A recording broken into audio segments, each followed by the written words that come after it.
I think the DTF stuff is, I mean, it blew up out of nowhere, really. You know, like I'm telling you, ever since that pandemic thing, everybody thinks they own a clothing brand. Squeegee Podcast Season 2. This podcast is sponsored by Blind Maggot, Magna Colours, M&R, Target Transfers, and Adobe Creative Suite. So I'm Austin Fisher. I'm the owner here at Fisher Print Company. We started this company about 3 years ago, and I've been screen printing since 2009. So wow. I really just I was living in Tahoe at the time, snowboarding every day, just like working restaurant jobs. And then I had a buddy that owned a screen printing shop, and his name's Samson. And he was like, "Hey, I got some extra work for you. You want to come by and screen print?" And I'm like, "Yeah, I could try that out." So I went over there, and like a month later, I ended up running his whole shop for him. So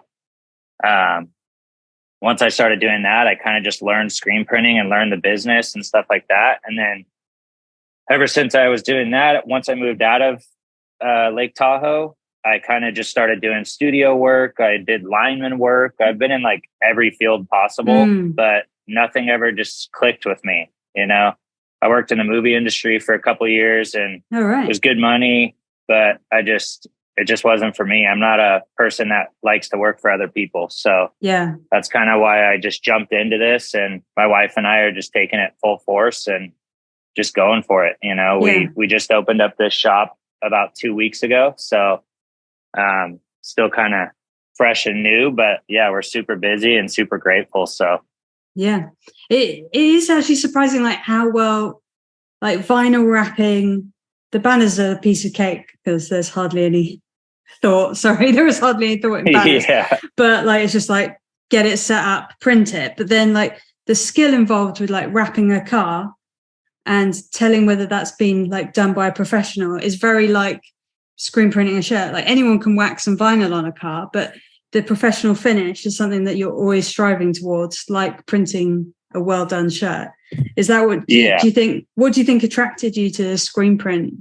I mean, I really enjoyed how that guy Samson kind of gave me the keys to everything and just like run it. You know, this is how you do it. This is how it happens. And I just really learned a lot from that shop. And I've always had that in the back of my head. Like I could own my own company. I could do my own thing. So once I started stacking up a little bit of money, I was like, I need to start my own thing. And I owned a clothing company actually for a while.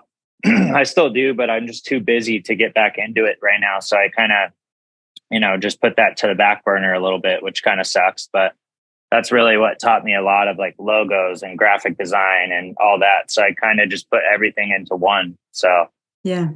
And how are you getting your customers? Are they the same as your like vinyl and car wrapping people who are just saying, and do you do t-shirts, or how are you attracting people, or how are they finding you at the moment? So really right now it's all social media for us. I mean, we have a couple people behind scenes that reach out to people daily and, you know, send messages to different companies and stuff like that. And, you know, you'll probably get one response out of 500, but it works, you know, and social media is our big thing right now. I mean, that's what I really want this shop to be, is well known for good quality work, fast work. You know, I don't see a lot of other screen printing shops that do screen printing, embroidery, window tint, vinyl wraps. I mean, we do custom tents, custom flags. So I just really want to be that one-stop shop for everybody here in Arizona and everybody else in other states as well. So yeah.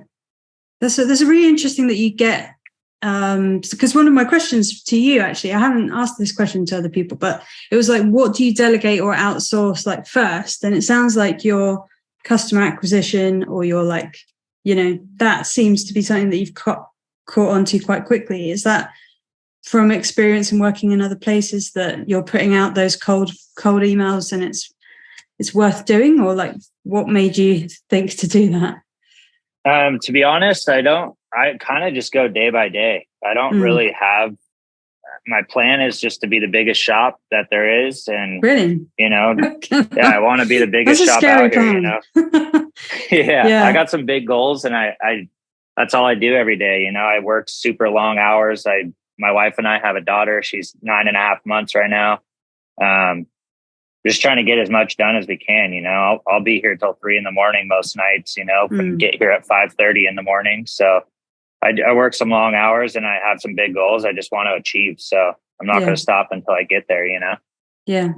Like, who's your first hire going to be, like, outside of, your partner, like, to grow as quickly as you possibly can? Yeah, I think that's the hardest thing right now is trying to find the right people, We've had a couple people that, come in, work jobs with us, vinyl wraps and stuff like that, but we haven't locked anyone in here yet, which is really hard because we're trying to get 2 full-time employees. We want a designer, we want a screen printer, but I just can't find a screen printer right now. It's like impossible for me. It's really hard. So I'm pretty much the guy doing it all. My wife helps with a ton of stuff. It's just, I'm the one, here doing the vinyl wraps and all the printing and because we print vinyl wraps and stickers and all that too. We just bought those rolling machines. So yeah. They're a huge investment, aren't they? But then when you're looking at the amount, the amount that you can charge to do a vehicle wrap, it runs into the thousands quite quickly, doesn't it? And you seem to be doing really high end, very scary cars coming in, like sports cars and stuff. That must be super intimidating, thinking, oh God, I've literally got to scalpel this car right on the seam, or I could just, I don't know, nick it and scratch it permanently. I don't know. Yeah, so, it's a huge shout out to, I call him my brother. He's basically my brother, I've known him my whole life. And big shout out to Justin Carmody and Chris Carmody. They own 111 Inc. It's one of the biggest wrap shops in California. I talk to Justin daily. If it wasn't for him, I wouldn't be where I'm at today.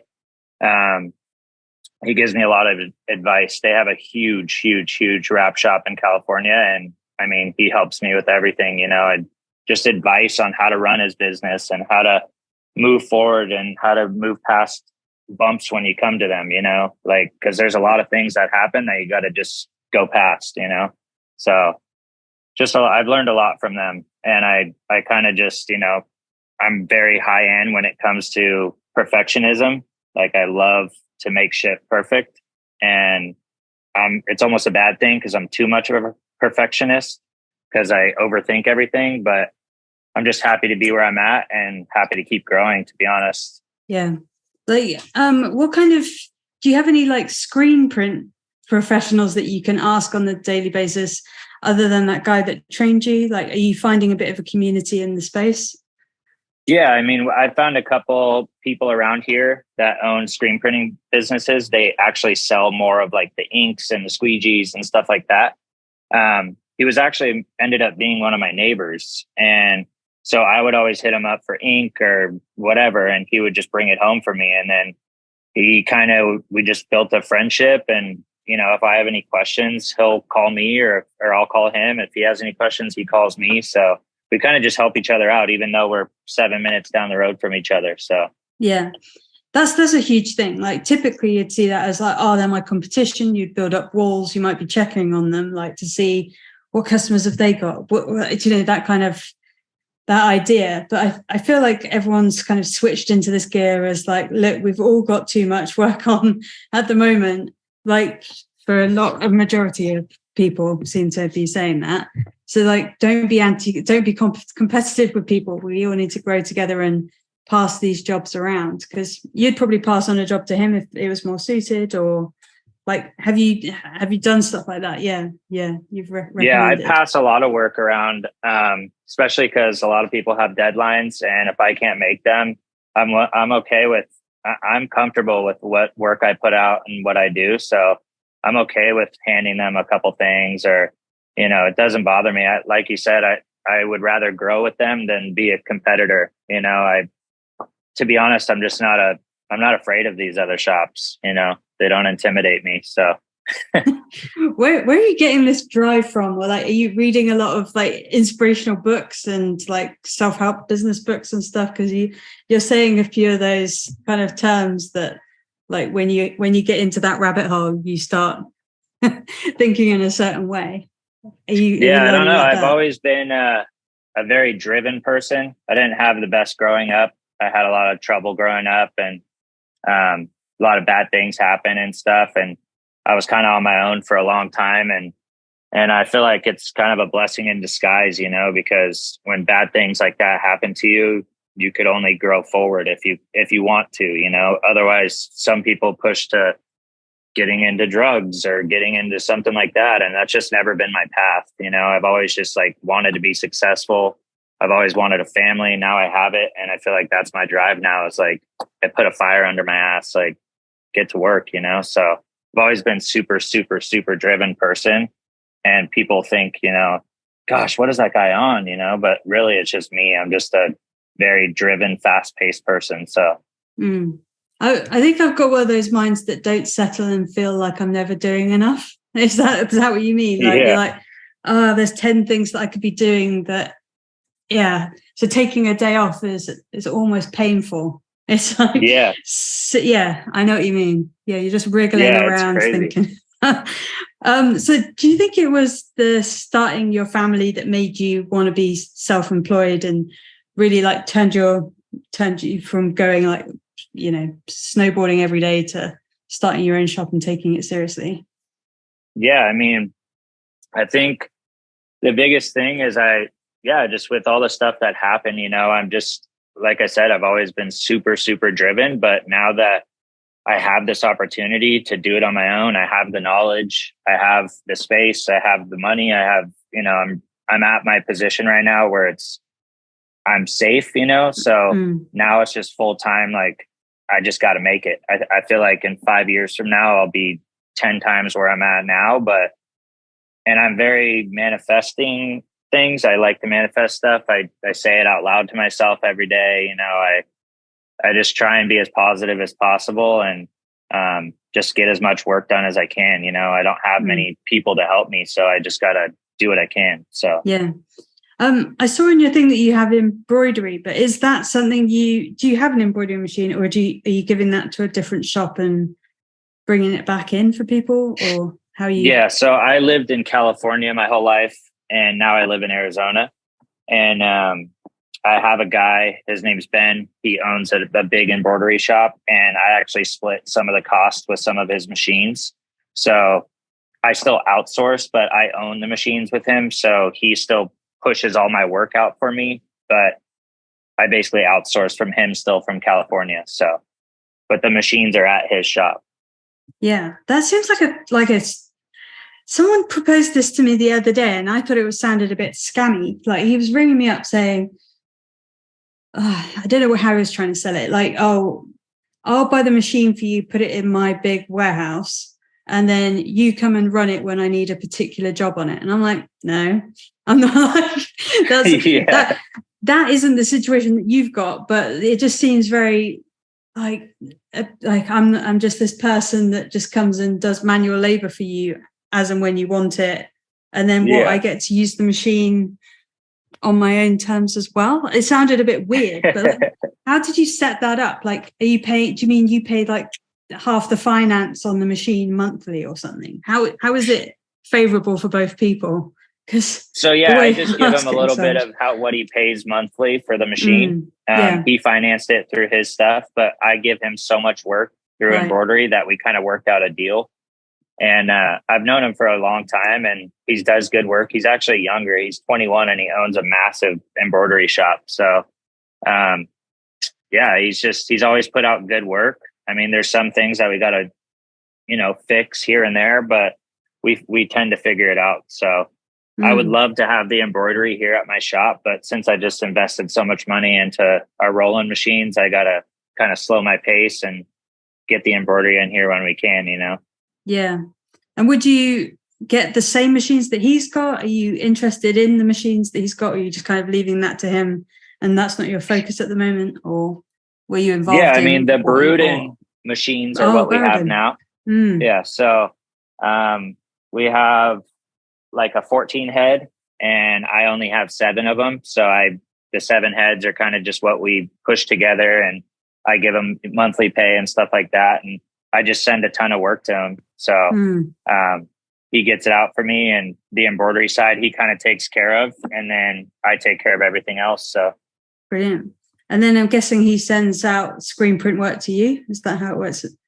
Like reciprocated? Yeah, but yeah. I get could I get 4 shirts and 17 colors? And so I get those kind of clients from them, but we try to stay away from that and have a minimum so we can, set that boundary right from the get-go. So yeah.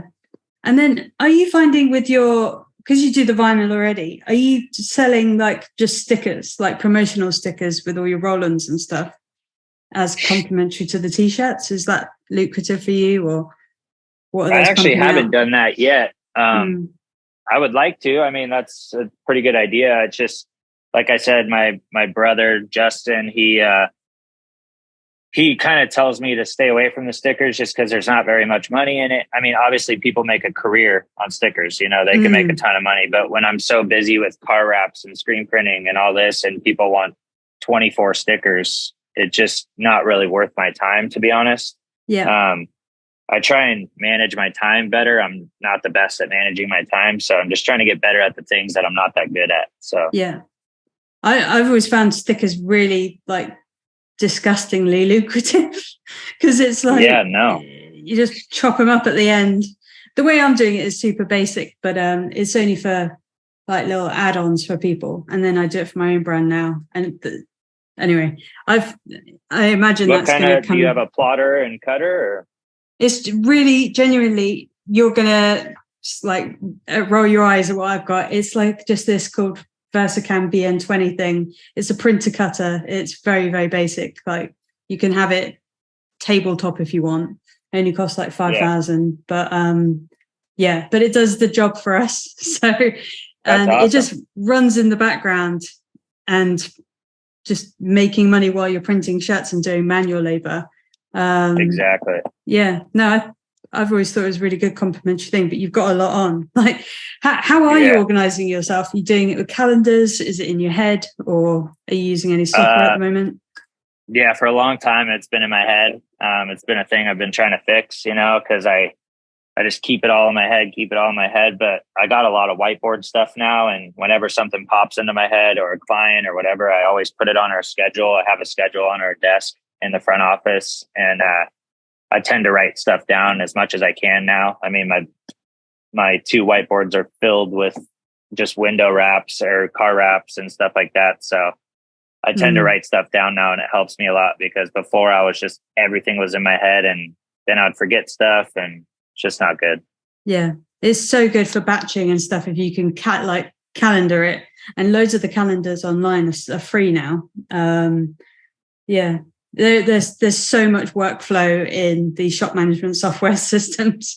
They're just like, I know. You think it's overkill, and then you put the same customer through a repeat order twice, and you've got all the information there, and then it's like, wow, that just saved me like 3 hours of searching through emails and backlogs and notes. And I've so done what do you use? Yeah, I'm beta testing a new one which is going to come out in Canada.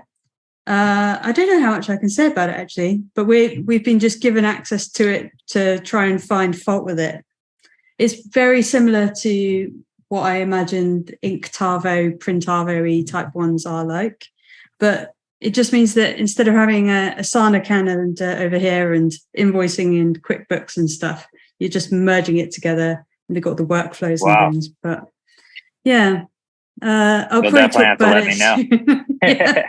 It's in Canada though. It's not even in the UK, but I think they're just giving it to me to I think they're giving it to quite a few, maybe like 5, 6, 7 shops, just to like poke holes in it, tweak it and get it to market. But yeah, when you've spent half a day looking at an old shirt sample that's in your sample box that you've misprinted and trying to figure out what color you did for that person before and how you mix the ink and all that, it's definitely worth some shop management software type thing. Yeah. It's really, so you can just go back and track it. Just go repeat. All done. How are you doing all your artwork and stuff? Because you said you learned about the graphics, is there any like limitation to what you could do if someone gave you a crappy little sketch and you've got to like bring it to life on the side of a van or on a t-shirt? Are you doing your own vectors or? Yeah, I do a lot of the design work on Adobe Illustrator and Photoshop and stuff like that. I have 2 guys that freelance for us on the side that if I ever have any questions or if I need help with the design, they do it for me.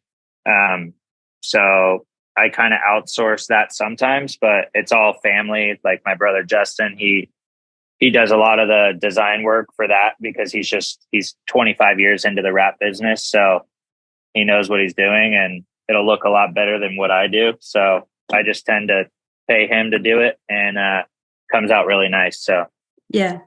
And then like what kind of equipment choices did you make, and like what like upgrades did you make? Any bad equipment choices when you started screen printing, or like what have you settled on at this stage? I mean, I've made a ton of bad decisions. Yeah. But right now I have an 8 color Riley Hopkins 300 press. 8 colors. Yes. Yeah. So I still haven't even, I've gotten a 7 color order, but I still haven't even got an 8 color. So to be honest, I don't even know if it was really worth it to get the 8 color, but I just did it anyway. Yeah. You don't want to be limited by that. That sucks. But yeah, I could get away with 6 for most stuff, but yeah, it depends. If you always have to lose something. Like there's an image I'm working on at the moment that has the tiniest little bit of orange in a beak or something, and I've got to lose it. So yeah. I don't try think and just like match other colors and yeah. And in the back of your mind, you're like, I could just push a little bit of orange through with a tiny little squeegee, but just don't do it. Don't do it. Yeah. So yeah, what like made you go for the Riley and stuff? Like, were you doing loads of research and you just came across it, or is that just what your supplier holds? So Samson, my buddy from Tahoe, he actually had a super old Riley Hopkins. It was a 6 color. He had 2 of them. And he actually tried to sell them to me for like $1,000. Like that's how old they were. And I was living in California at the time. So I was like, it would cost me $1,000 in shipping, you know? So I ended up just getting a small little Riley Hopkins press because that's what I printed on. And I was used to I liked the green. I liked the look of it. And I kind of just like stuck with green, you know, I didn't really know much about the other presses besides this one. So I just stuck with Riley Hopkins. Yeah. And does that mean your supplier is like Annettte and all of that lot? Yeah. So I've been in contact with them multiple times, you know, from videos and stuff like that, but we haven't made that connection yet. But Annettte, I'm here. Come get us. Oh, you want to work with Annettte on their socials and that type of thing? Yeah, we're trying to grow our socials. I'm not a professional at it by any means. You know, we do what we can. We film everything and just kind of chop it up and make some videos. And it seems to be working for us. That's where we get a lot of our 99% of our clientele. So yeah, if I could grow that social media and grow the fan page and stuff like that, it would be a lot better, you know? Like, what are you going to get out of it in terms of like the structure of how you'd get paid from it? Is it just like promoting more customers? Because I've seen you do a few like tutorial ones where like you've taught people how to do like a windbreaker with like international coatings and the nylon additive and stuff. So are you focusing your social media to tutorials, or do you think the educational videos are actually getting new clients as well? Like, what are you trying to pick up on all that effort? Yeah, I'm kind of just testing the waters, to be honest. I'm just kind of seeing what works, and I don't really have a plan. I've never really been taught social media. I've never really been taught how to edit or anything. My wife's really good at it and at editing and stuff like that. And I mean, we kind of just do what we know, you know, we don't really know much about it. I was going to ask you, I mean, how did you grow your socials, and how was that working for you and stuff? Yeah, it's become a large part of what we do. Because I've come from like the education background, we get asked a lot of questions from like new printers. So people might look at us and think, oh, our customer base is, I don't know, like yours, for example. They might be like regular small business owners, that type of thing. But that's actually like a very small portion of what it is. What we're doing is educating other screen printers. But the interesting thing about what you're doing is that we didn't just pick up new screen printers. Because we're seen to be educating the industry, you actually glean loads of new, just random customers because they see you as like somebody in the know, a professional who's so good that they're teaching other people. So I would just say, keep doing that, because if they're seeing that you're an educator, then they think you're the best and they go to you. So yeah, keep going with that strategy of teaching. Yeah, for sure. Yeah. I mean, even just like the video of us redoing our garage shop and stuff like that. I've never had so many comments and DMs about where to get these floor tiles and where do we get this and where do you get your lights. And I mean, it's kind of crazy, you know, you kind of see what works and what gets people to interact with you. And those videos definitely work. So we're trying to do more, but right now we just don't have I barely even have time to film myself right now. So it's just tough trying to find the time to do it all. Yeah, but there's money right there. Like when you're linking to your lights or your floor, Amazon, for example, has like got an amazing affiliate system where if you put one of those links in your description, so there's my links and, you know, light link in my description, it's not even if they purchase that light from you, it's if they use your link, go on Amazon and purchase anything in the next 30 days, you get a kickback. And you are talking like fractions, but on a monthly basis that accumulates. So that could be like, I don't know, 2 bills a month paid from Amazon affiliate links, which are just in your description. You just copy paste them over all your different platforms. So even if it's not your main focus, and it would be quite difficult to be one of those influencers because it'd have to be your whole job, but you might as well just build a little infrastructure around yourself to get paid when you're just working and doing other stuff. That's what we're trying to do right now, is just grow our social medias and, you know, just get our name out there, because it is the way of the world. If you have a bigger social media, you're going to make more money. It's just the way it works, you know, and I'm all about making money. So yeah, that's fine. I'm into it. I like that. That's an honest influence. Like, I want to make money. I want to be the biggest shop. Do you think being the biggest shop means that you're going to be the most profitable shop, or are you looking at other shops and seeing, they look like they're at a sweet spot with like 2 autos and a certain amount of staff? Because sometimes the bigger the shop, the more vulnerable you are to like economic swings, and you just got a horrendous amount of stress. So where are you aiming at in terms of your scale? I mean, right now I don't really pay attention to other shops, to be honest with you. I kind of just stay in my lane. The biggest thing right now is I just try and put out quick work, quality work, and I keep the customers coming back. You know, that's the biggest thing, is just building my reputation out here in Arizona. I've only been out here for a year.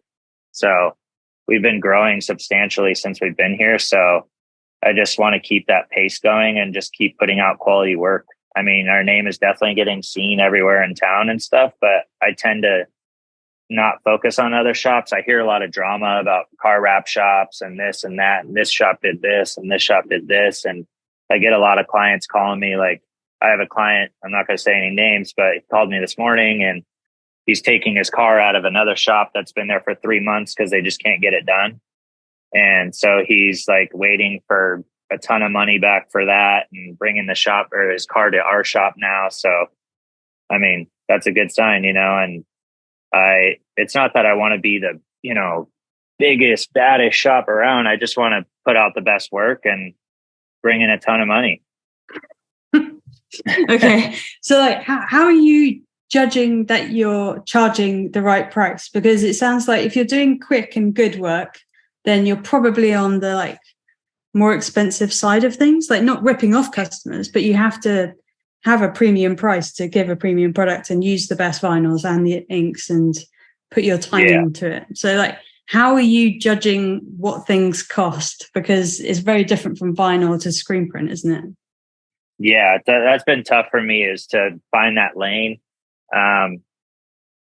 Justin, he gives me a lot of advice. He's been in the game for 25 years. So I tend to text him pretty much every single car that I get quoted at, you know, and I just ask him, hey, how much would you charge for this? And that's kind of where I just ballpark where my price should be at, because I know my quality work and his quality work are 2 different things, really, because not in a huge difference, but he's been doing it for 25 years. I've been doing it since 2010. Like, I know what I'm doing. I'm good at it. But he's just like, he sticks with celebrities and they do high end cars every single day. And, you know, I kind of go lower than his price. If he says it's going to be this amount, I go lower than his amount, and I stay in that middle range. So not too low, not too high. But like for t-shirts though, if you haven't got that one person, that's not really like, you can't like just send him a picture of a pile of shirts. Like, well, how are you doing it for the screen printing? Like, so I kind of, when I first started, I found a bunch of different shops that had price sheets, and, you know, I would, to be honest, I would call other shops in California and be like, hey, I have this job. How much would you charge? And that was the first beginning of this whole thing. I had no idea how much things cost. I had no idea. I didn't want to rip anyone off. You know, I'm here to just put quality work out, but also I want people to be happy at the end of the day. I don't want them to feel like they got ripped off. You know, I want them to be like, wow, it was a good price and he did a great job. Yeah. So, okay. Yeah, no, I understand. So you like put the feelers out, maybe got like 5 quotes, and then there's like one little stumbling block with that, which I did, and I didn't realize for maybe like a year and a half after I did the same strategy, because that is where you have to go. Like, what else can you do? Is that I didn't realize a couple of those shops are automatic shops. So it's like how they're treating a job is very, very different to how I'm treating it. And also I found that customers were coming from interacting with people who have like loads of automatics and a huge team and saying like, I'm not special enough to them. So they want more attention. So then they're coming to the smaller shop, even if I charge more. So it's actually that in the screen print world, it can actually be a little bit backwards, because even if you're smaller, you can charge more because they're more valuable and you've got less customers to focus on. Seems, I don't know if that's other people's experience. I'd love to know, but yeah, I kind of have the same look on that, because a lot of people would hit me up for a few hundred shirts, you know, and my price is a lot different than an automatic shop. I mean, I don't have a machine that's doing the labor for me, you know, so I tend to explain that to people, you know, and tell them, you know, we don't have an automatic machine. We're manually pressing every shirt. We're making screens. We're doing this, we're doing that. That's where the price comes in, you know, but we've never really had an issue. It almost kind of worries me, because we get a lot of clients that are like, wow, you're so cheap. And wow, these prices are so good, you know? And I'm like, oh boy. Yeah. But I mean, it's a good thing. I want them to keep coming back. And I've called, I am lower than a lot of places, but I feel like I'm busier than a lot of other places too. So I try and stay in that middle ground of what I know. Yeah. So like, are there any transferable skills from like previous jobs that you've done that you've managed to bring in, and you think you're doing this a little bit differently to other shops and studios? Do you think you're doing it in a unique way? Like just grinding it out? Yeah, I'm just kind of going day by day, to be honest. I mean, I have a lot of high-end mentors, you know, super successful people that have been down this business road, you know, and I kind of follow their footsteps and I ask them questions. And if I have a trouble one day and I'm like, gosh, this isn't working out, what do I do? Like, I'll tend to call them and say, hey, did this ever happen to you? How do you get past it? And if it wasn't for the people I know and the mentors and stuff, I feel like I wouldn't be where I'm at. You know, I don't have all the answers for everything. You know, I'm not perfect, but I try to just do the best work and give people the best prices there is, you know, so. Yeah. So how are you dealing with people when it does go wrong? So say if like, I don't know, I know it wouldn't happen to you specifically maybe, but say if someone's like shirt's washed out or something and you had to give them their money back, how are you dealing with the customer service side of it? Like, are you finding it stressful and then you're calling your mentors and they're saying, look, just give them the money back? Or are you trying to resolve it like through conversations with people? Or how would you go about dealing with a situation like that? Yeah, to be honest, I've never had anybody come back for like mess ups or anything like that. I've had a few customers that, you know, stuff has taken longer than expected.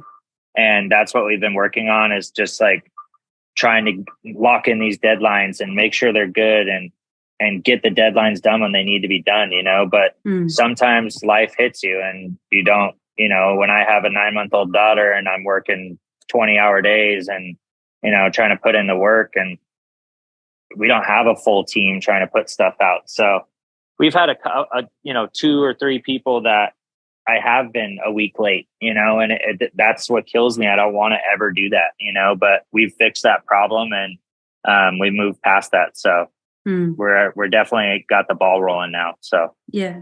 And like, have you managed to put anything in place where like you get payment up front? Because a lot of small studios and people starting businesses like have the same terms as the big studios, but then they might find that it's like difficult to manage. Have you ever experienced like where they just don't pay for some reason? And it's not even that they don't like the work, they're just pay shy and they just dodge bills. Yeah. No, that's a good question. I mean, I don't know. I've always just had them pay up front. I've had a few customers that were like, oh, I can't do it right now, but it's for car wrap. So I'm like, okay, just give me a deposit. Yeah, I tend to take everything up front payment wise, because there's just a lot of people out there that will say they're going to pay and they don't. And it's just a disaster. So I like to just have it up front, and we've never had an issue with it. So yeah, I do think that's one of the things that I'd tell any new business owner. Just there's always going to be these weird little psychopaths who come into your life, but if you've got their payment up front, then they can't do anything to hurt you. So they will try. The worst thing, I had a big film studio, basically it's the biggest film studio in Europe, has just opened up near us. And they're like, oh, this is my deadline Friday. I need you to do it by Thursday. And I'm like, okay, pay then. And they're like, oh no, we don't do that. We do like accounts, and I'm going to have to send a pro forma and an invoice. And I'm like, that's a problem for you. If you can come with cash. And then they're trying to whittle me down on the phone. And it's like, no, I'm like, the old me would have been like, oh, just give it to them, do the invoice. But eventually they came to the door with cash, got their product, and then they were eventually happy. But they will at the end of the day, down. You're the boss, Yeah. And they won't respect you. Yeah, I mean, I've had a lot of people that have want to do deposits, and to be honest, they still haven't brought their car in, and that's just not how I do business. I like to put it on the schedule, get it paid, get it printed, get it wrapped, get it out the door, So, just never been a deposit guy, but some of the cars we do it for just because they're people we know and stuff like that, but it just always ends up shooting me in the foot. So I tend to take everything up front. Yeah. Can you tell me about your new shop? Because is this different? Were you in a garage before, or were you just driving vehicles in? I can't tell what it was. Yeah. So we did all of our screen printing out of we had a 4-car garage at our old house. And so it was big enough. I built a dark room in there, just some easy studio walls that I built in probably an hour, and just put a door on it and made a little dark room in there and kind of separated the rooms together. But it worked for a while, for about a year. And we did all the car wrap stuff. My buddy Jake has a wrap shop out here. And like we were talking about earlier, he grew up from my hometown as well. And he actually worked for my brother Justin and Chris. And he worked at their shop doing wraps and stuff. And he's actually has a wrap shop right down the street from me. So he would let me wrap all of my clients at his shop. I would just pay him for the day.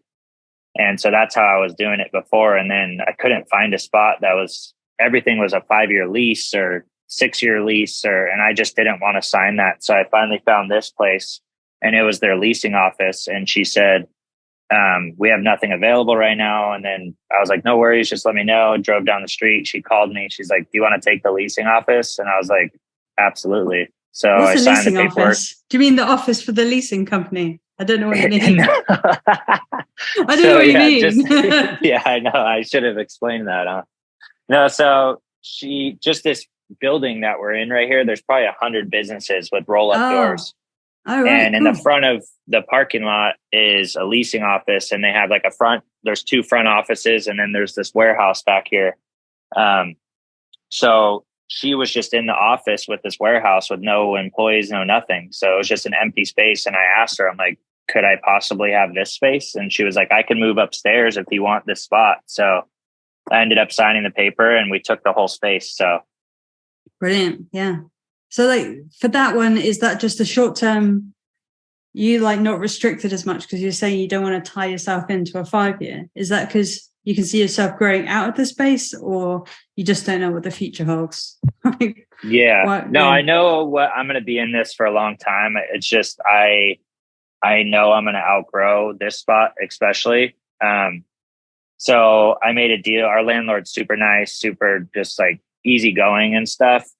And she told me that I could sign a 2-year with her. So I signed a 2-year with her, but we have the option to move to a bigger spot if we need to. So if 6 months from now I need another shop next door that has a roll-up door that's bigger, then I have the option to take that as well. Yeah, that's cool. Yeah, over here it's much more difficult. I feel like in America you've got a lot more choices and just space. It's just insane over here. You really have to go from tiny to enormous. Like there doesn't seem to be like an in-between kind of like space that you can grow into like that. If I had one of those, I'd bite their hand off and do a 5-year if they made me. If they let you. Yeah, exactly. So are you limited there with like your electric supply and what kit you can get in, or what kind of power supply are you on in there? Yeah, the only thing that's holding us back is our roll-up door is only 10 feet tall. So we could only get certain amount of vehicles in here at certain sizes. We had that F-350 in here last weekend, and it fits bigger trucks and stuff like that. It's just a super tight spot, but I knew it was going to be tight. You know, this wasn't built for a wrap shop. It was built for a warehouse for desk and business people that sit at a desk all day. So we knocked down walls in here. We ripped out all the carpet, and it was an office before. So we just gutted it and turned it into a little car wrap screen printing shop. So, yeah. So like, how are you managing, say if you got literally equal value customers, like vinyl one and a screen print one, how are you like justifying which one you spend time on first when you're in there? Because I'd find that really difficult to do, like juggling those two areas. Do you think like in the back of your head, maybe I should stick to one? Or do you see like a big value in having the two disciplines on at the same time? Yeah, I actually think about that every day. You know, there's a lot of car wraps that are coming in, and it's just insane how many we have right now. And we have some freelance guys that come in and work, and, you know, they help me wrap cars and stuff. But to be honest, a lot of the people that want their car wrap, they also want shirts. They also want hats for their company. They also want stickers. They also want banners. So I want to be that shop that has it all. And I don't want to give up the screen printing because I've had it in my life for so long. And it's not that you're not going to be a multi-millionaire off screen printing unless you're like, shout out Superior Ink. You know, he's huge. That guy's got some big warehouse stuff for screen printing. You could get to that point. But I just think the vinyl wraps is just a quicker route, and, you know, that's where the profit's at, really. So, but it's a very, you have to be very well trained, and then you can't mass output cars, can you? Whereas screen print, you can have an automatic and you can scale very, very quickly, and you can have relatively, like, you don't have to have people who are very, very highly trained to be taking shirts and packing shirts. You do have to have skilled people running the press, but, you know, you can pack out your studio with a few people who are less skilled doing like more manual jobs. But with car wrapping, you'd have to have an enormous space, and everyone in there has to be highly skilled. So I can see the one that can scale a lot quicker and easier than the car wrapping. So I don't know. It's tricky, isn't it? So it's a daily thing I think about. You know, I'm never going to get rid of the screen printing. It's just a part of me, you know. And my goal right now is to find a good screen printer, someone that knows what they're doing, and I could pay them what it costs to have someone that has experience, you know. And if they have experience, then I could focus on my company and car wraps and window tint and focus on those things. Because right now I'm just doing it all. and getting help when I can. You know, people will be like, I could come at 5 today, or I could come at 6 today, and I'm like, okay, I'll take you for a couple hours, you know. But I'm just trying to lock in a full-time guy that knows what he's doing with screen printing. That way I could focus on growing that with him and focus on growing everything else and putting it all into one. Okay. So you're not that interested in like training them up in your ways. You kind of want them to like have the experience and just run with it. Yeah. I mean, I'm going to sit here and teach them every single day. You know, I when I first started, I actually didn't touch the press for probably a month or two. You know, I was sitting there just washing screens and reclaiming screens and just doing the normal stuff, you know, burning screens and learning artwork and stuff like that. So I just kind of, I mean, I want to teach someone. I just can't find anyone right now. It's pretty crazy. But like, what is the job market like over there? Why is it difficult to find people? Do you just put an ad out and just no one responds? They just don't want to work? We get some response. I had a guy come in yesterday. I had 2 people actually.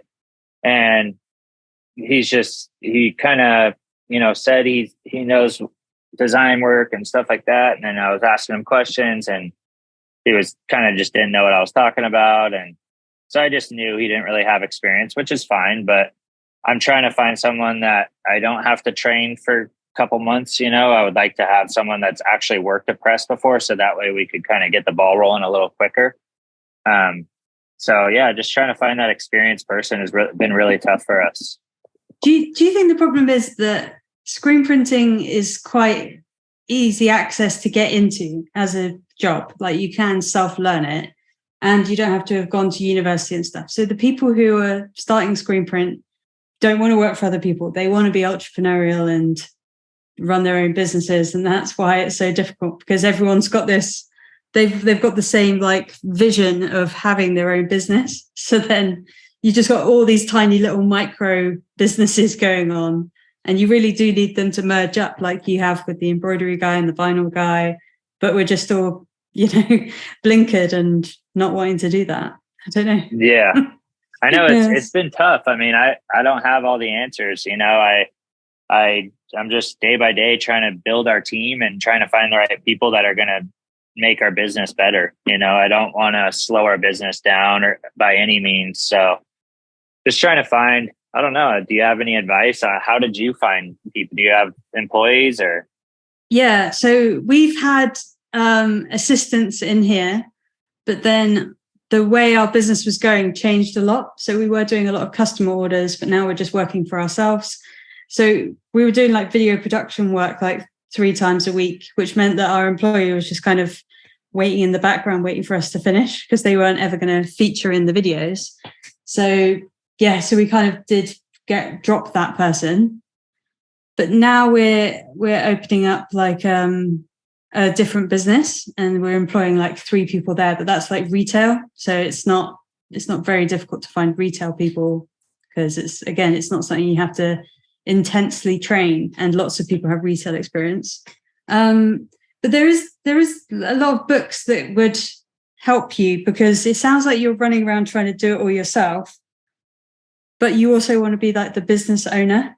And there's like different profiles of like business people, and one of them is the owner operator, where they're literally the person. They use a bakery in this book as the example, but like the person baking the bread shouldn't be the business owner. The business owner should be, you know, hiring the people who bake the bread. And it sounds like that's what you want to do, but you're in the most difficult part of it, where you're trying to keep everything running, but you are operating all the machines, and you can't maximize the value from all the machines because there's only one of you and they can't all be running at the same time. It's the most tricky part. It's the part that the most amount of people get stuck in.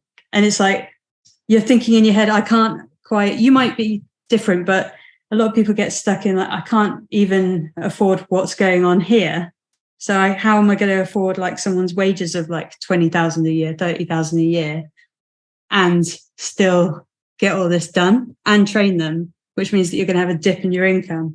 It's really, really hard, but that's exactly where we're at right now, you know. And it's kind of a good time for this podcast because, you know, for the people out there that are in my shoes at this time in my life, you know, it's a good way to look at it because, you know, it is tough for us right now. I have a 9-month-old daughter. You know, our bills are crazy because we have a house, we have cars, we have the shop, we have, you know, it's just a lot. And you're right, you know, trying to hire someone else and give them 30 grand a year or whatever it is, that's 30 grand out of my pocket, you know? So it is a lot to think about. It is a lot to learn, you know, and finding that right person to give that amount of money to is something that I'm going to try and take my time on, you know.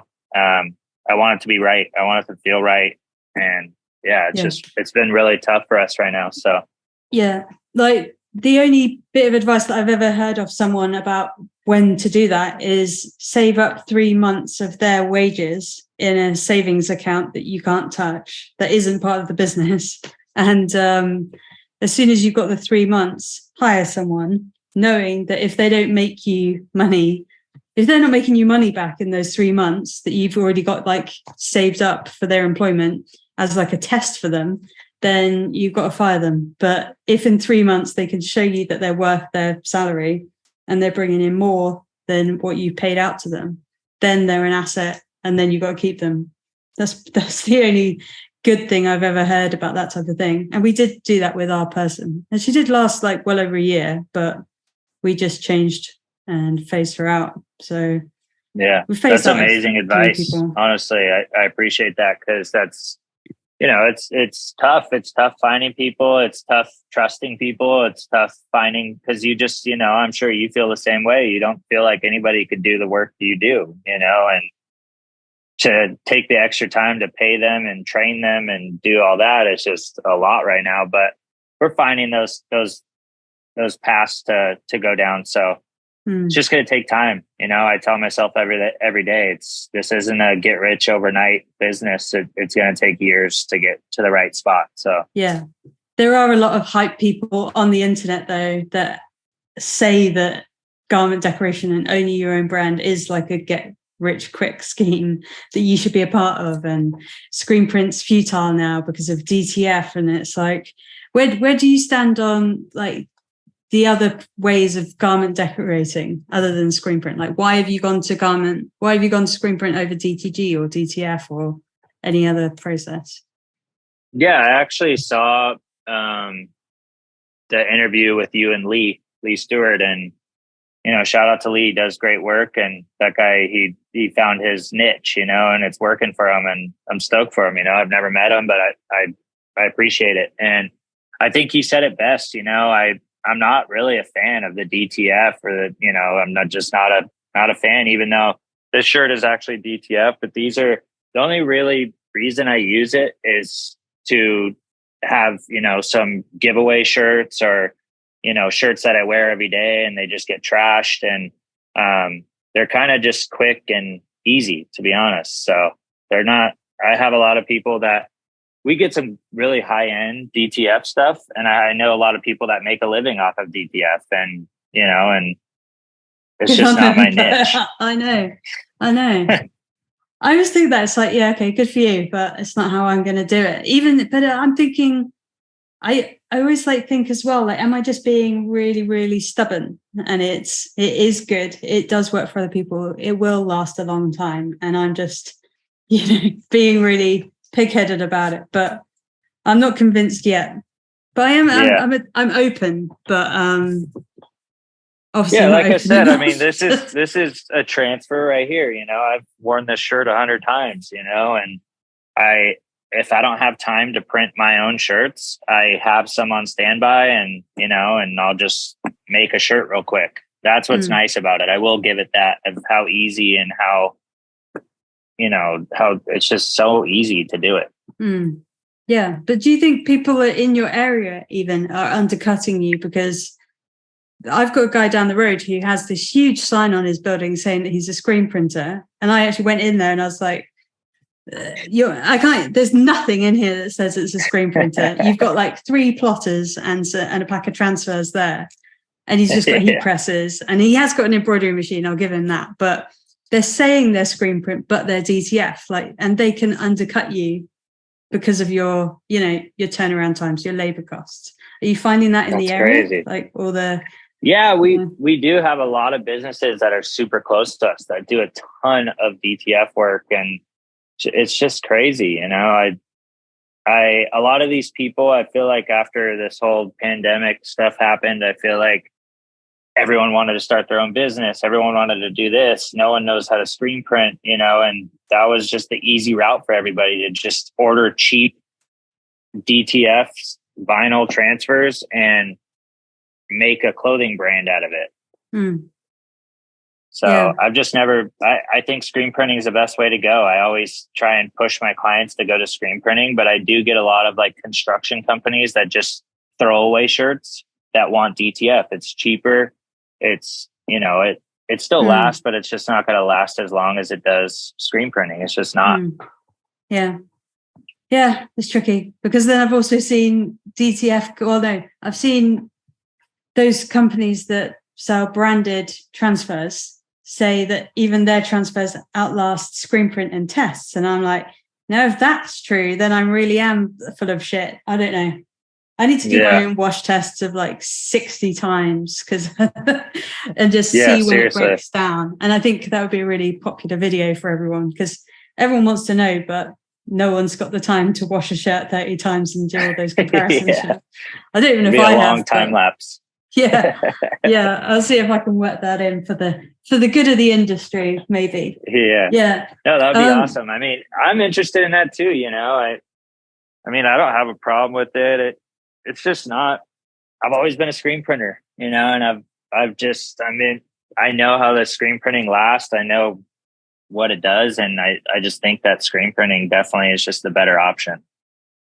Yeah. So, like, I saw that you had international coatings for your windbreaker and stuff, but like, is that the ink range that you go to for all your inks, or like what kind of choices have you made there? I've been trying to pick up different companies to kind of work with us and help us with pricing and stuff like that.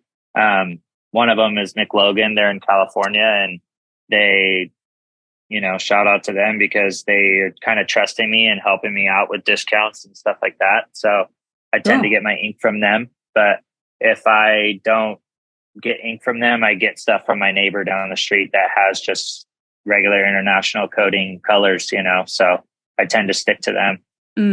Yeah, I saw them being bound on this forum today, international coating. So I'm like, what are you talking about? Do you know when you see that and you're like, this is something I use every day and it's good. Yeah. And then you get I've one never person had an go, issue. Yeah, and then one person on a forum trashes it and say, shit. It's like, and then 30 other people come underneath and they're like, I use it. I'm fine. My shirts don't crack.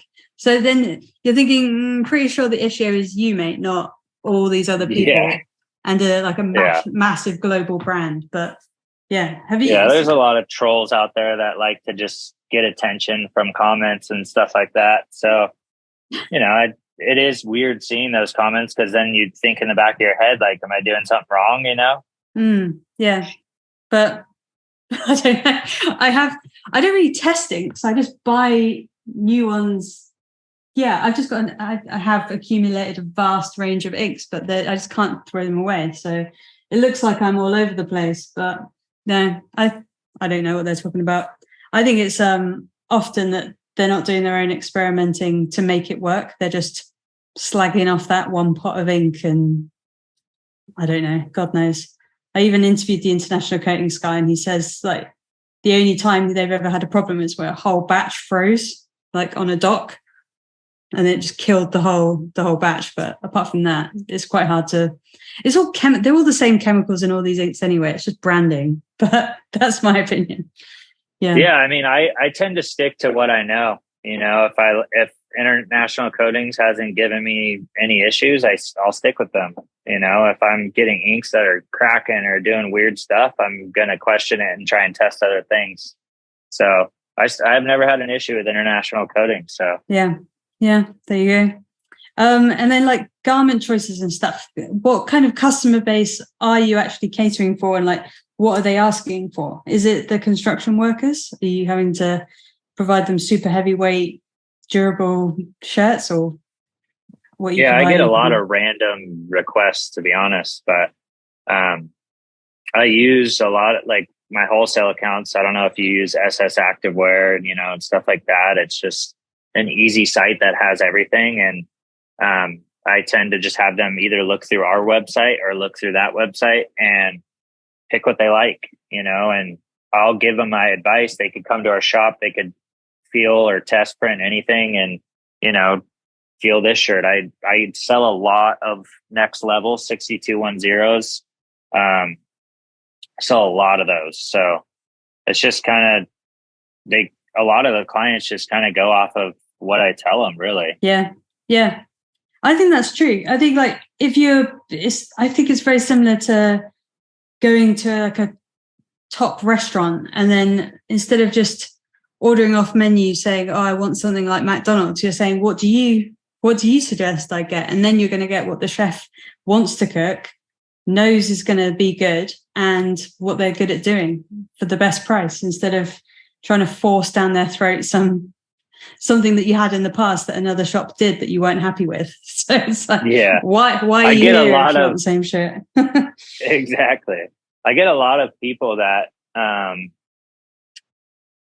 tend to want cheaper shirts, but then they don't want Gildan. They don't want, stuff like that. It's like, but there's only so many you could choose from, and I've been down that road with a lot of lower end shirts and they just have never really worked out. They wash out bad, they shrink, so like I said, I'm kind of old school in that sense where I just tend to stick to what I know. And if I find something new, AS Color is another one that we use a lot, but it's very high end, and a lot of people don't like to pay that amount, but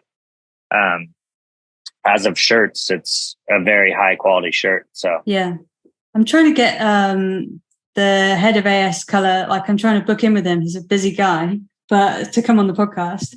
But that'd be awesome. Yeah, but I'm even saying to his reps, because they're sending like samples out. They send the sample box thing, and I'm like, I really love this shirt, but I can't get it to stick on my platen, and the label is sewn in. So what do you do about that? Like, are you getting brands asking for AS Color and then you're unpicking the tag that's sewn in, or do they not care about that? Or how are you dealing with it?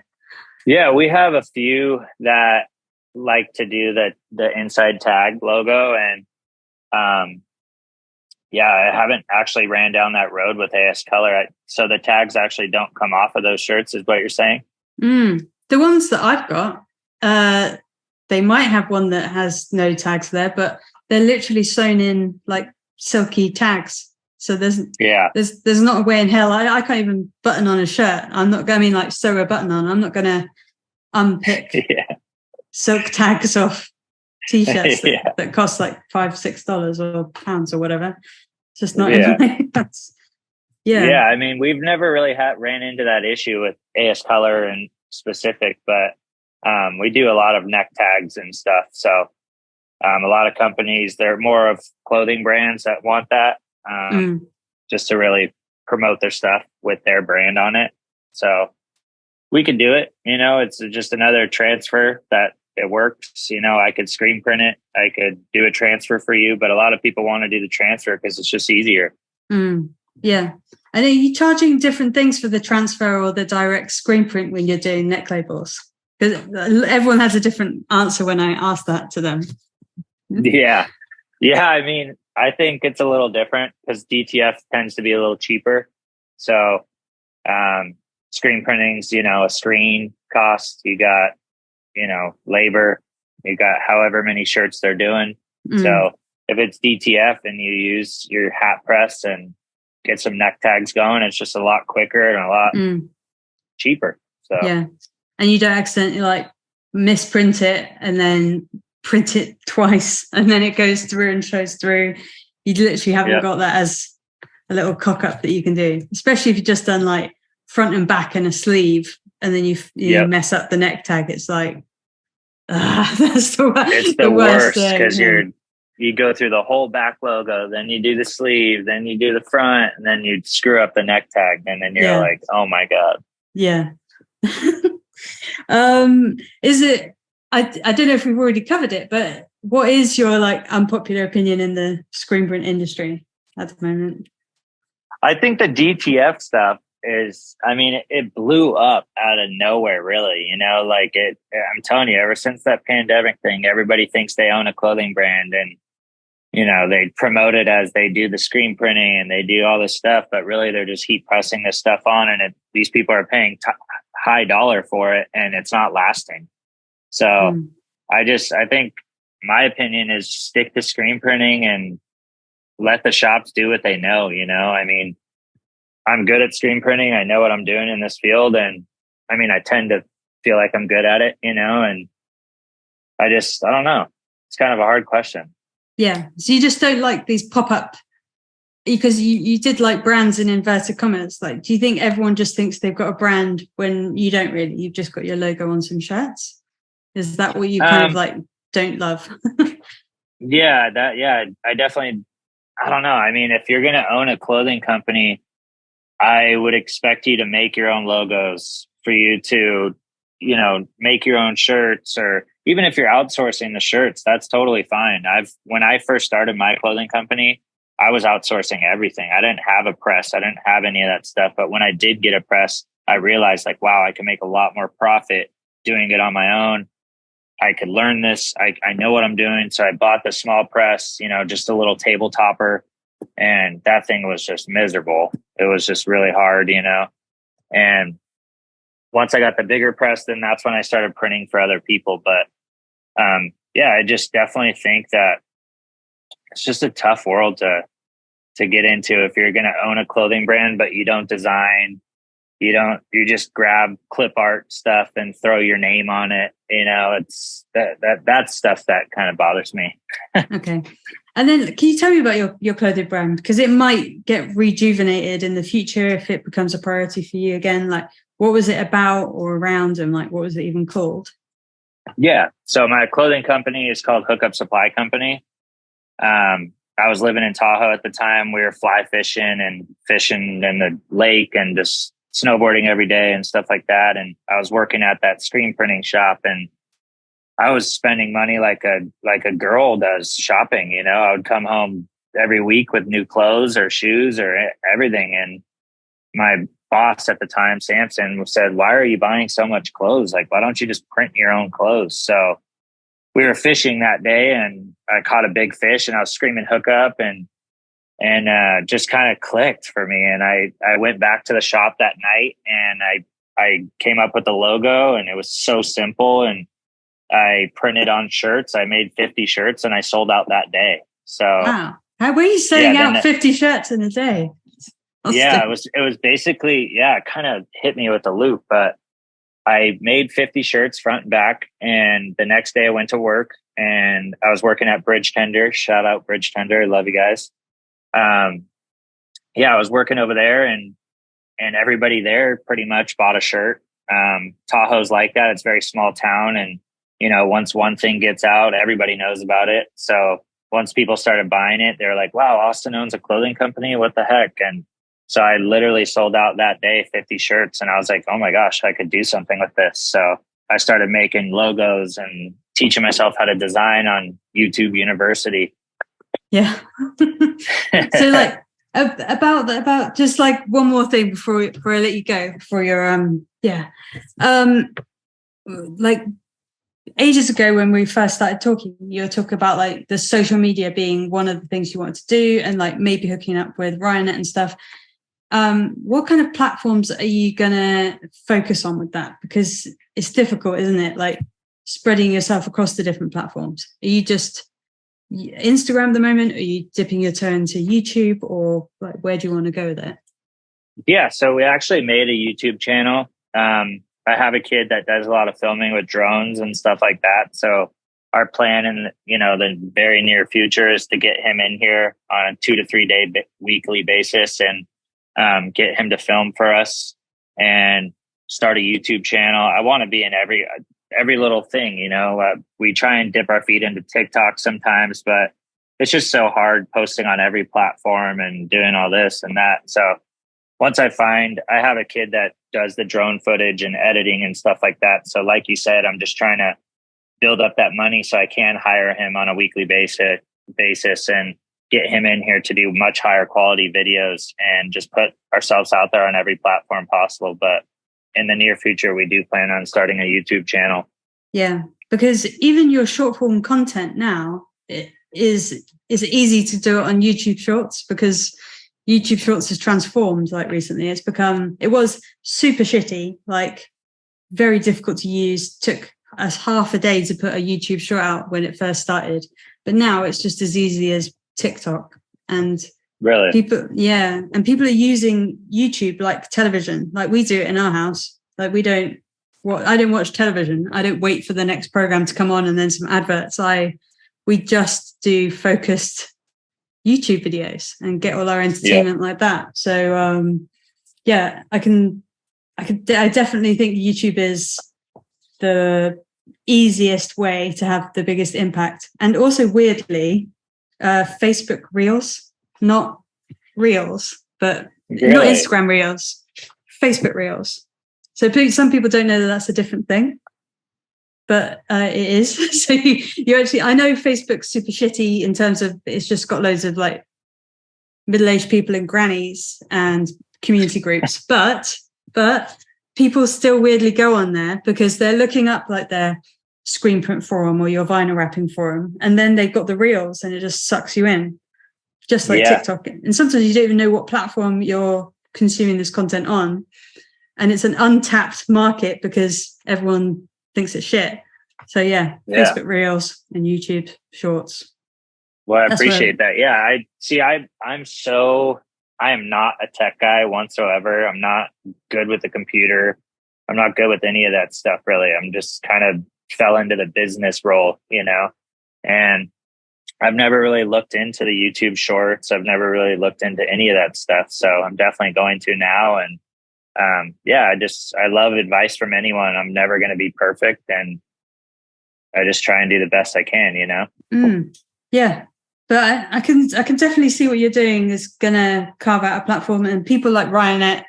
Like, did you see the Ryanette podcast a few weeks ago? I talked to Ryan. I didn't actually. Yeah. Oh, you did? He talks a little bit about.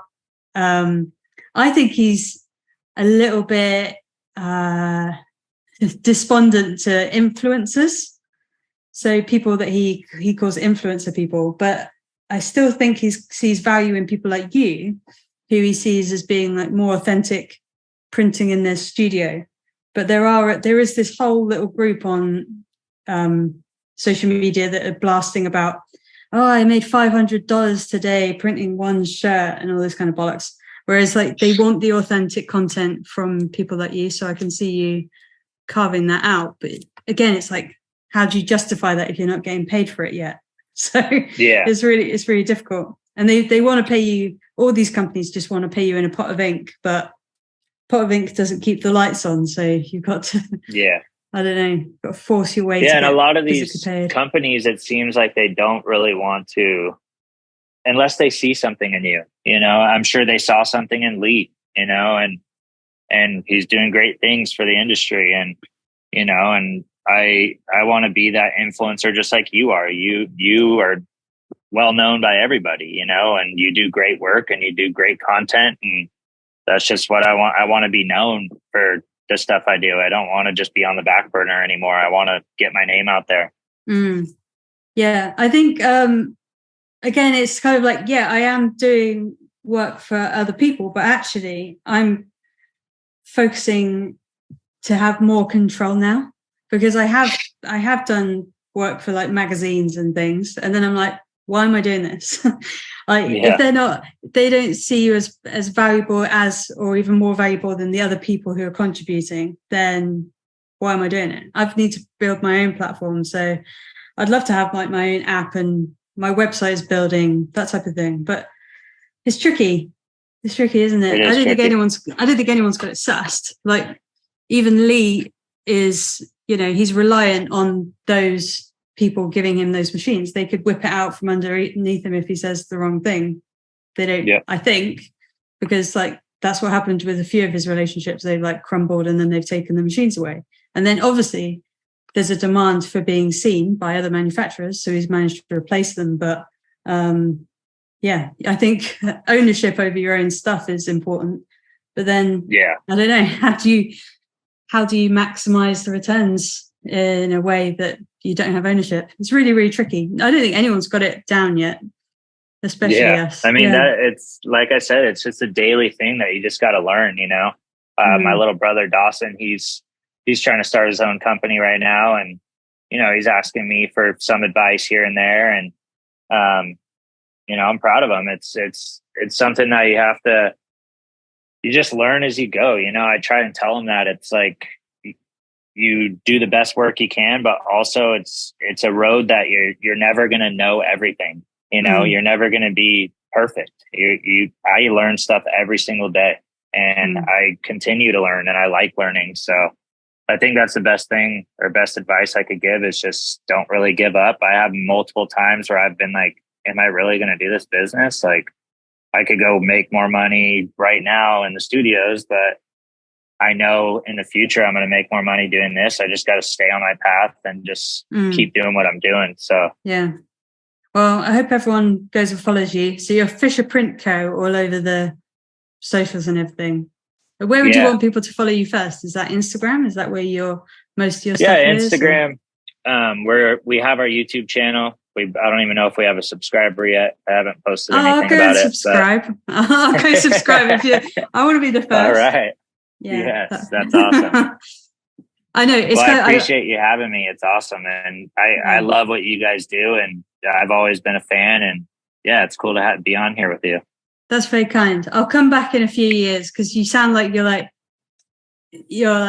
something's just waiting to like burst out of you. I can tell because you're saying you're not sure what it is, but I think you're just gonna I feel like your path's about to change very quickly and something's gonna shift.